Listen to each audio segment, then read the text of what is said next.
Kaunista kesäaamua kaikille.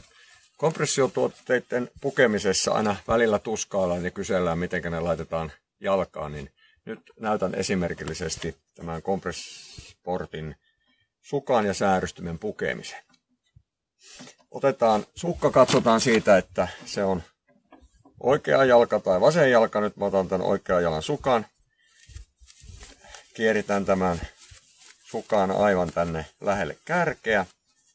Ja laitan sen tästä sitten tuohon kärkiosan kiinni. Tuen sitä maahan. Laitan kannan.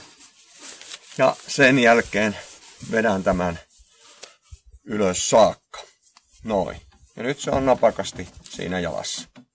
Ja poisotto tapahtuu nurin päin työntämällä sormet tuonne kannan taakse ja noin helposti. Ja sitten seuraavaa käyttökertaa varten tai pesua varten tietenkin otetaan se sukka takaisin oikein päin. Säärystimessä sama homma. Kieritään säärystin näin. Laitetaan se tässä kierretyssä asennossa tuohon nilkan kohdalle, jonka jälkeen vedetään tätä yläreunasta säärystin jalkaan. Näin. Ja sama pois. Sormet tuonne kantapään yli ja näin.